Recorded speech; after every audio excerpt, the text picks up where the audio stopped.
Ce jour-là, il y avait un train de munitions allemands qui était dans la gare. Les résistants ont voulu le prendre et ils ne sont pas arrivés, mais enfin ils avaient libéré Argenton. Les Allemands n'ont pas apprécié du tout. La division d'Asreich qui a fait Oradour après. D'Asreich, c'était la division allemande. Et ils avaient ordre de tuer.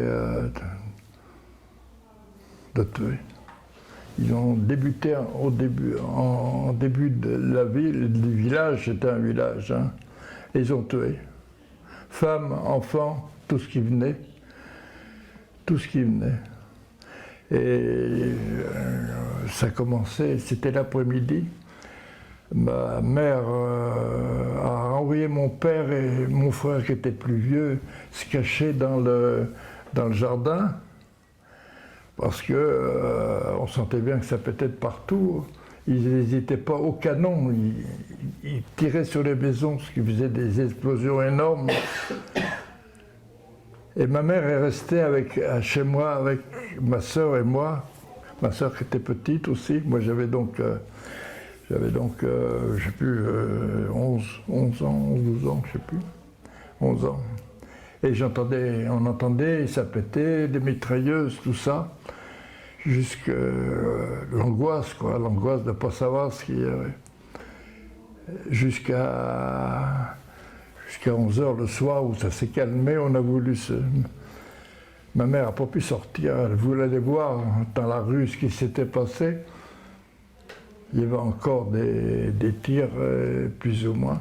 Et ce n'est que le lendemain matin que ma mère est allée, elle n'a pas voulu que j'aille avec elle, bien sûr, pour ramasser les... Alors il y avait il y avait une maison un peu plus loin. Les Allemands ont tué la mère, les 2 filles. Il y en a une qui n'était pas encore morte,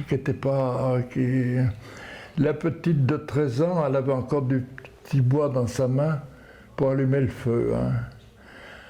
Il a fallu qu'ils ouvrent la main et puis elle avait le ventre complètement lacéré de mitraille. Et la grande, celle qui avait 18 ans, elle n'était pas morte encore.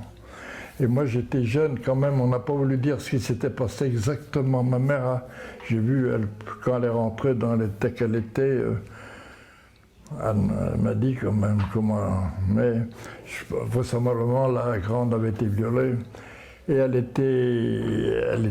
était pas morte encore. Elle est morte 3 jours après.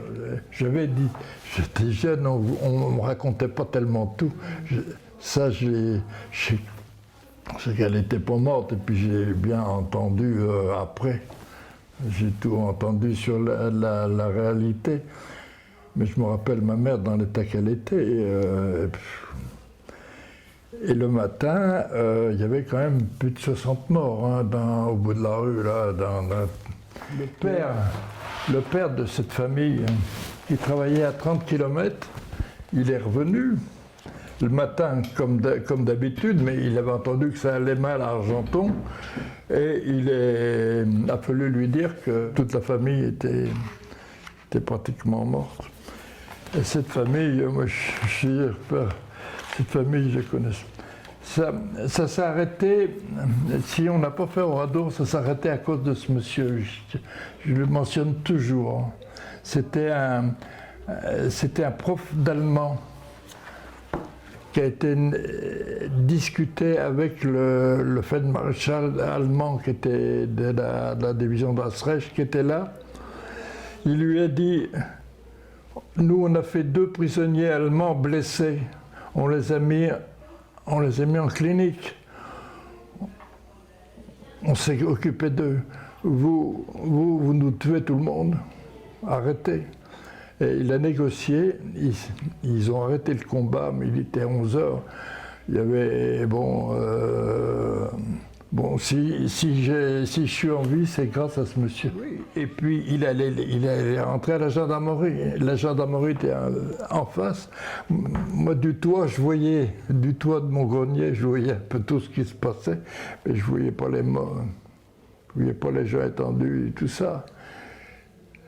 Oui. Et ce monsieur, il a eu beaucoup de courage d'aller, parce que il aurait pu y passer. L'officier allemand, parlant, en pouvant s'exprimer, il lui a expliqué ce monsieur Gubel lui a expliqué que nous, on protégeait les hommes. Et voilà. Et le lendemain, c'était une horreur. Hein. Il y avait des hommes qui restaient veufs et inversement les femmes.